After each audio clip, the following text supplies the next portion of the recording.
Shalom Urajot, paz y bendiciones. Que nuestro Padre Celestial les bendiga y les guarde en el nombre y méritos de nuestro Mesías Yeshua. Mi nombre es Francisco Araque y bajo la autoridad y permiso del Roe Carlos Rodríguez, líder principal de la Congregación Mesiánica Casa de Israel, ubicada en La Chorrera, Panamá, estamos aquí para compartir la bendita palabra de nuestro Padre que está en el cielo.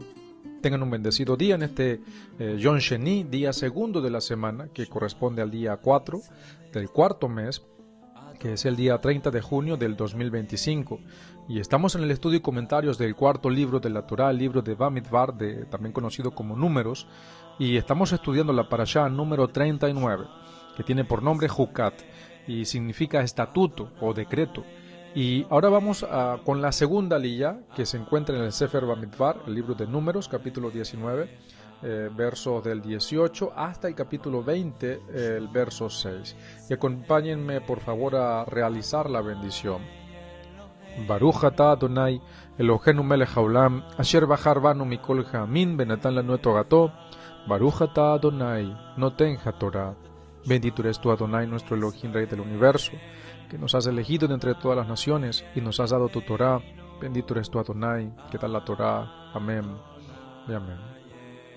Y un hombre limpio tomará hisopo y lo mojará en el agua, y rociará sobre la tienda, sobre todos los muebles, sobre las personas que allí estuvieren, y sobre aquel que hubiere tocado el hueso, o el asesinado, o el muerto, o el sepulcro, y el limpio rociará sobre el inmundo al tercero y al séptimo día. Y cuando lo haya purificado al día séptimo, él lavará sus vestidos, y asimismo se lavará con agua, y será limpio a la noche. Y el que fuere inmundo y no se purificare, la tal persona será cortada de entre la congregación, por cuanto contaminó el Mishkan de Adonai. No fue rociada sobre él el agua de la purificación, es tamei, inmundo. Le será estatuto perpetuo. También el que rociare el agua de la purificación lavará sus vestidos, y el que tocare el agua de la purificación será inmundo hasta la noche. Y todo lo que el inmundo tocare será inmundo, y la persona que lo tocare será inmunda hasta la noche. Llegaron los hijos de Israel, toda la congregación, al desierto de Zim, en el mes primero, y acampó el pueblo en Kadesh, y allí murió Miriam, y allí fue sepultada. Y porque no había agua para la congregación, se juntaron contra Moshe y Aarón, y habló el pueblo contra Moshe diciendo: «Hubiéramos muerto cuando perecieron nuestros hermanos delante de Adonai. ¿Por qué hiciste venir a la congregación de Adonai a este desierto, para que muramos aquí nosotros y nuestras bestias? ¿Y por qué nos has hecho subir de Egipto para traernos a este mal lugar? No es lugar de sementera, de higueras, de viñas, ni de granadas, ni aun de agua para beber». Y se fueron Moshe y Aarón delante de la congregación a la puerta del Mishkan, de la carpa de reunión, y se postraron sobre sus rostros, y la gloria de Adonai apareció sobre ellos. Baruch atah Adonai Eloheinu melech haolam asher natan lanu torat emet vechayei olam natan betocheinu. Baruch atah Adonai noten haTorah. Bendito eres tú, Adonai, nuestro Elohim, Rey del universo, que nos has dado la Torah de verdad y que implantaste vida eterna dentro de nosotros. Bendito eres tú, Adonai, que da la Torah. Amén. Amén.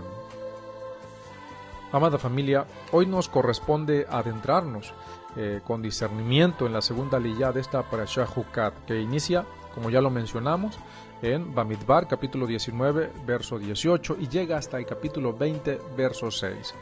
Y en esta enseñanza estaremos viendo todo este tema acerca, primero comienza con la ceniza de la vaca roja, y quisiera invitarles a que abramos nuestro pensamiento, nuestro corazón, pues estos pasajes, aunque a primera vista parecen leyes rituales ajenas a nuestra realidad cotidiana, encierran enseñanzas espirituales profundas que trascienden el tiempo y el espacio. Y comenzamos en la primera aliyá el día de ayer, hablando de que un hok o jucat viene de esa palabra hok. Un hok es un mandamiento que no tiene una explicación, está en lo suprarracional, es decir, no es irracional, sino que es más elevado. Debe tener una conciencia elevada para poder entenderlo, es decir, que es algo que no se explica fácilmente. Dentro de la escritura hay varios hukim, y dentro de ellos está la paraduma, la vaca roja. ¿Qué significa esto? ¿Cómo se puede explicar? No hay una explicación certera. Incluso el tema de Mashiach, ¿quién es el Mashiach? También es un hok, de lo cual esperemos hablar más adelante si el Eterno lo permite. Sin embargo, aquí el rociar el agua de la purificación nos habla de la restauración de la santidad del pueblo. Y el pasaje 18 establece el procedimiento práctico para aplicar el agua de purificación. Allí dice la escritura, y tomará un hombre limpio hisopo. En hebreo dice, balakaja ish tahor sov, es decir, y tomará un hombre limpio, tahor, hisopo. Y observemos que allí la expresión ish tahor, un hombre limpio, es decir, no cualquier persona podría administrar el rito. El requisito de que el oficiante esté en estado de pureza subraya el principio de que la pureza se transmite a través de la obediencia o la instrucción divina. Y así como ya vimos que quien toca el agua o hacía la aspersión se contaminaba hasta la noche, esto nos enseña que aunque la pureza puede ser restaurada a otro, el proceso de llevar la limpieza requiere una exposición a la impureza que deja su huella temporal. El hisopo, en hebreo se dice esop, es una planta sencilla, humilde, usada también en la purificación de los leprosos, como lo vemos en Vayikra, Levítico capítulo 14, y en la aspersión de la sangre del cordero de Pesaj también vemos este elemento. Y en la tradición de Israel, el hisopo simboliza el reconocimiento de la propia pequeñez y la necesidad de misericordia. Incluso el salmista dice, purifícame con hisopo y seré limpio, lávame y seré más blanco que la nieve. Rociar con hisopo el agua sobre la tienda, los objetos y las personas tenía como propósito restaurar el estado de pureza ritual de todo lo contaminado por la muerte. Ya en el verso 19 vemos que dice, y el limpio rociará sobre el inmundo al tercer y al séptimo día. Y cuando lo haya purificado el día séptimo, él lavará sus vestidos, y asimismo se lavará con agua y será limpio a la noche. Notemos que no era una única aspersión, se hacía una al tercer día, que señalaba el inicio del proceso de restauración, y otra al séptimo día, que completaba la purificación. Y esto no es gematría, pero el número 3 en la escritura suele expresar confirmación y establecimiento de un testimonio. Incluso el número 7 implica plenitud, consumación e incluso santidad. Y juntos estos dos actos de rociar mostraban que la purificación es progresiva. Primero se reconoce la contaminación y se comienza con la limpieza en el día tercero. Luego se lleva a términos el proceso con la aspersión definitiva en el día séptimo. Y esto nos enseña que la restauración espiritual también requiere un proceso y una constancia. No todo ocurre en solo un momento, no es un acto, es un proceso. Y así como Elohim ordenó estos tiempos de espera, también nosotros aprendemos a caminar con paciencia mientras somos transformados. El lavado de la ropa y del cuerpo al final es la señal externa de la purificación que ya está concluida. No era suficientemente con el rito, la persona debía también lavarse a sí misma, implicando una participación activa en la limpieza. El verso 20 nos habla del riesgo de despreciar la purificación. Aquí en este pasaje declara una de las advertencias más severas de toda la Torá. Dice, y el que fuere inmundo y no se purifica, la tal persona será cortado de entre la congregación, por cuanto contaminó la carpa de Adonai, no fue rociada sobre él el agua de purificación. Es inmundo. Y la expresión que dice en hebreo, Benikretah nefesh haji, indica el castigo de Karet, es decir, el corte de la persona del pueblo y de su herencia. El pecado no es haber quedado impuro por tocar la muerte, sino rehusar someterse al proceso de purificación que Elohim prescribió. En otras palabras, la impureza ritual en sí misma no era un pecado, pero despreciar el medio de restauración sí lo era.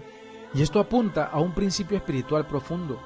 Todos podemos quedar contaminados por circunstancias inevitables, pero la verdadera rebeldía es rechazar el camino que Elohim ofrece para volver a la pureza. Continuando con el verso 21, dice, les será estatuto perpetuo. También el que rociare el agua de la purificación lavará sus vestidos, y el que tocare el agua de la purificación será inmundo hasta la noche. Y aquí encontramos nuevamente la paradoja central de la Parashá Jucat, el instrumento de purificación. y es a la vez un agente de contaminación temporal. El agua misma que purifica al contaminado vuelve impuro al que la toca. ¿Por qué? ¿Por qué sucede esto? Es decir, una persona está preparando, un médico está preparando una medicina que va a sanar al enfermo, pero con preparar esa medicina, ese medicamento, él va a quedar enfermo o va a quedar contaminado con la enfermedad que tenía el enfermo. ¿Por qué sucede esto? Porque la pureza ritual no es una propiedad estática ni un mérito moral, sino un estado específico relacionado con el uso y propósito de las cosas santas. La Torá enseña que lo santo y lo profano, lo puro y lo impuro, no pueden mezclarse sin consecuencias, aunque sean manejados con obediencia incluso. El contacto con el agua de purificación implica haber estado cerca de la contaminación de la muerte, y esa exposición deja huellas. Así se recuerda a cada oficiante que ningún hombre por sí mismo es fuente de pureza absoluta. Todos dependemos de la instrucción divina y de su misericordia. En el verso 22 dice: y todo lo que el inmundo tocare será inmundo, y la persona que lo tocare será inmunda hasta la noche. Y aquí se introduce un principio central de esta enseñanza, de esta ley práctica: la transparencia de la impureza. El término en hebreo tumá describe un estado que se contamina por contacto. Si alguien impuro tocaba un objeto, ese objeto quedaba contaminado, y si otra persona tocaba ese objeto antes de su purificación, quedaba contaminada también. Y este concepto nos recuerda que la impureza ritual no es contagiosa en un sentido moral, sino que es un estado legal con implicaciones para el culto en el santuario. No hay implicación de pecado personal ni de dignidad moral. Por eso, como dijimos antes, nadie debe usar estas leyes para humillar, segregar o acusar a quienes están en estado de impureza ritual, porque todo el mundo está en impureza ritual, todos estamos impuros ritualmente. Y esta sección nos habla de la purificación ritual mediante las aguas de la paraduma, un proceso indispensable para limpiar la impureza causada por el contacto con la muerte, que según la Torá impedía al pueblo acercarse al santuario. Y esta purificación era externa y temporal, un símbolo poderoso de la necesidad de ser limpiados para estar en la presencia de Adonai. Pero esta purificación ritual nos revela también una realidad espiritual más profunda. La muerte física es solo la sombra de una muerte mayor, la muerte espiritual, causada por el pecado. La impureza ritual simboliza esta separación que el pecado causa entre el ser humano y Elohim. Y las aguas de la vaca roja señalan que la limpieza y restauración son posibles, pero no se completan con un simple rito, sino con un acto divino y perfecto. En el Brit Hadashah, en los escritos nazarenos o el pacto renovado, esta verdad se cumple en la persona del Mesías Yeshua, quien es llamado el Cordero de Elohim que quita el pecado del mundo. Y así como las cenizas de la paraduma de la vaca roja purificaban de la impureza física temporal, el sacrificio de nuestro Mashiach purifica de la impureza moral y espiritual de manera definitiva y eterna.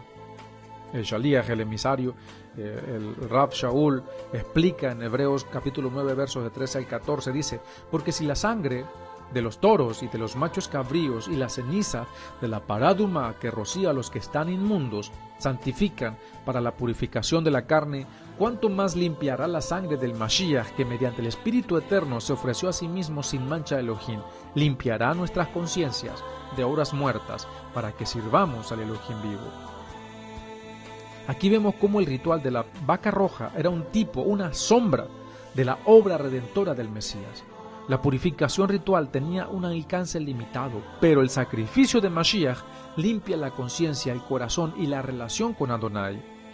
En 2 Corintios capítulo 5 verso 21 se declara: al que no conoció pecado, por nosotros lo hizo pecado, para que nosotros fuésemos hechos justicia delante de Elohim. Y esto revela que el Mashiach, siendo puro y sin pecado, asumió la impureza moral y espiritual del mundo, para que quienes creen en él sean hechos justos, limpios y aceptados delante del Padre. Mientras las aguas de la paraduma purificaban del contacto con la muerte física para permitir la participación en el culto, el sacrificio de nuestro Mesías purifica de la muerte espiritual causada por el pecado y abre el camino para una relación eterna con Adonai. Esta es la verdadera salvación, el cumplimiento profético perfecto de toda la ley de la purificación. Continuando con el verso 20, en este capítulo el pueblo de Israel llega ¿a dónde? Al desierto de Sin y enfrenta una prueba profunda que expone la fragilidad humana y la necesidad de confiar plenamente en Elohim. El pasaje 1 menciona la muerte de Miriam, hermana de Moshe y Aarón, un acontecimiento que marca el inicio de un periodo de tensión y dificultad para toda la Cajal, para toda la congregación de Israel. El pasaje, el verso 2, la ausencia de agua desencadena la queja y la rebelión del pueblo en contra de sus líderes. Dice en hebreo, Vaikejal al Moshe Beal a Aarón, y se juntaron contra Moshe y a Aarón. Esta congregación, la Cajal, no es simplemente un grupo, sino la asamblea sagrada del pueblo. Y esta palabra lekajal implica una reunión formal que puede tener un matiz de confrontación en este contexto. Las quejas expresadas en los pasajes del 3 al 5 revelan la desesperación del pueblo y la tendencia a la amargura. Dice, hubiéramos muerto cuando perecieron nuestros hermanos delante de Adonai. Y aquí se refleja un rechazo a la voluntad de nuestro Padre y una falta de fe en la providencia de Elohim, una actitud que recuerda las críticas en tiempos anteriores. La frase que dice Me'ed Adonai, delante de Adonai, subraya que la muerte de sus hermanos fue bajo el juicio o permiso divino, pero el pueblo no acepta este misterio y se queja amargamente. El pueblo también cuestiona la providencia y el propósito de su liberación de Misraim, de Egipto, acusando ¿a quién? A Moshe de haberlos conducido a un mal lugar sin recursos. Dice, no es lugar de cementeras, de higueras, de viñas, ni de granadas, ni aún de agua para beber. Y esto nos muestra cómo la falta de provisión inmediata hace que el pueblo dude del plan divino y se enfoque ¿en qué? En la escasez material en lugar de la promesa. El pasaje 6, la respuesta de Moshe y Aarón es de humildad y reverencia. Dice que se postraron sobre sus rostros y la gloria de Adonai apareció sobre ellos. Ahí en hebreo tenemos la palabra Vaishtahu, que dice que se postraron, indica una acción de sumisión y adoración en respuesta contraria a la rebelión del pueblo. Y este acto conecta a los líderes directamente con la manifestación de la Kavod, de la gloria de Adonai, que es la presencia visible y tangible de Elohim, que confirma que a pesar de la crisis, Él estaba presente y activo. Estos pasajes nos enseñan que, aún en tiempos de crisis y descontento, la verdadera fuerza y esperanza está en la humildad ante Elohim y en la obediencia a sus líderes designados. La queja y la incredulidad solo profundizan la crisis, mientras que la adoración abre la puerta a la manifestación de su gloria y de su provisión. Espiritualmente, esta escena prefigura nuestra necesidad de acudir a la gloria que nuestro Padre Celestial le dio al Mesías, le dio a su Hijo, quien siendo nuestro sumo sacerdote perfecto, intercede por nosotros cuando enfrentamos sequedades espirituales, pruebas o dudas. Así como Moshe y Aarón se postraron y Elohim respondió con su gloria, nosotros debemos humillarnos y confiar en que nuestro Mesías nos proveerá vida y agua viva, aún en medio del desierto, porque así le ha dado la autoridad nuestro Padre que está en el cielo. Amada familia, esta segunda liyá de la Parashá Jucat, cuando estamos ya concluyendo el análisis y ciertos comentarios en esta enseñanza, acá somos confrontados con una realidad que trasciende del desierto físico y nos llega directo al alma. Hay una pregunta: ¿cómo reaccionamos cuando la provisión y la guía parecen faltar? Otra pregunta: ¿cuántas veces en nuestro caminar espiritual nos hemos encontrado en un desierto de Sin, sedientos y quejándonos como aquella congregación que dudó y resistió al propósito de Elohim? Miriam, símbolo de liderazgo, espiritualidad y agua que brota, incluso recordemos su conexión con el manantial que sustentó al pueblo, muere justo antes de que la congregación enfrente la prueba más amarga. ¿No es acaso un reflejo de nuestra propia vulnerabilidad cuando perdemos la fuerza y la guía espiritual que nos sostienen? El pueblo acusa a Moshe, cuestiona la fidelidad de Adonai y se siente atrapado en un lugar sin frutos ni agua. Una pregunta que resalta en este momento en mi mente: ¿no es esa la voz de nuestro corazón cuando la incertidumbre nos golpea? ¿Cuántas veces hemos deseado volver atrás, lamentando lo que dejamos sin ver que Elohim sigue presente. Pero aquí está la clave, amada familia.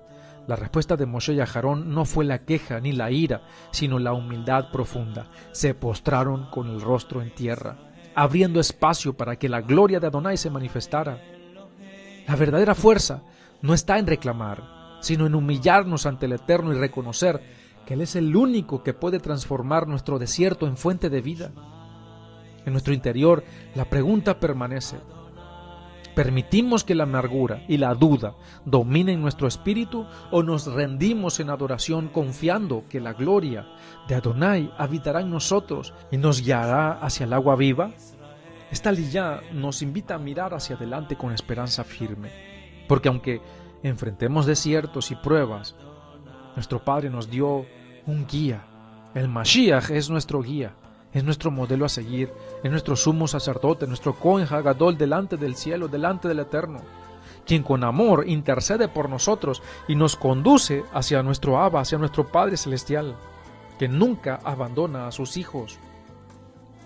Amada familia, que esta enseñanza nos impulse a dejar atrás la queja, a abrazar la humildad y a confiar en la presencia vivificante de nuestro Mesías en cada paso de nuestro camino, porque Él anda con nosotros para guiarnos hacia nuestro Padre que está en el cielo, para guiarnos hacia su presencia, para guiarnos en santidad, en humildad, en consejo, porque nuestro Padre es bueno y a través de su Hijo nos muestra su gloria reflejada en nuestro Mesías, para guiarnos siempre.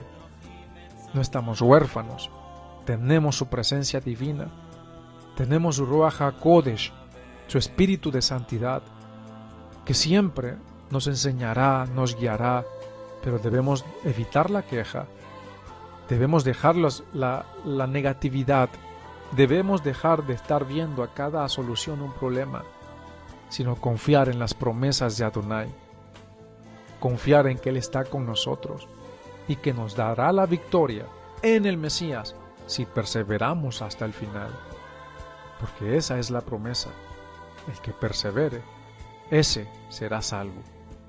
Y como lo dice la bendita palabra, Sof davar hakol nishma et Elohim ira be'et mitzvotar shemo ki ze kol ha'adam. El fin de todo discurso, después de haberlo oído todo, es este: teme Elohim y guarda sus mandamientos, porque eso es todo deber de todo hombre. Shalom ubrachot, paz y bendiciones.